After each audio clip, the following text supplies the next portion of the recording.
हा वोट जिहाद काय आहे? वोटों का जिहाद करो।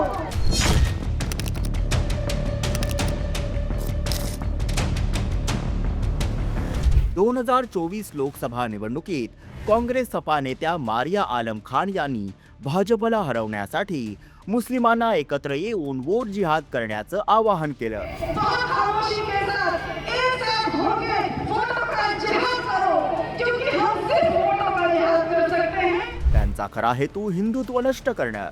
मुंबई नॉर्थ सेंट्रलमध्ये काय झालं? कुर्ला बूथ क्रमांक 28 मध्ये 13,498 पैकी भाजपला फक्त 104 मतं मिळाली.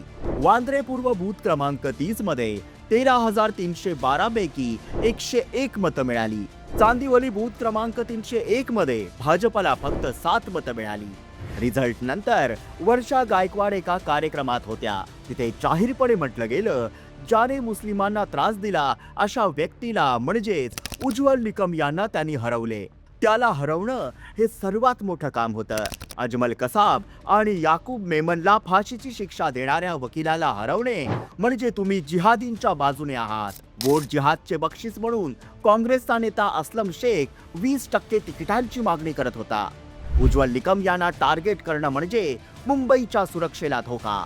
जर हे डेव्हिड हेडली सारख्या दहशतवाद्यांना सूट देण्यासारखं असेल तर या देशविरोधी शक्तींना उखडून टाका.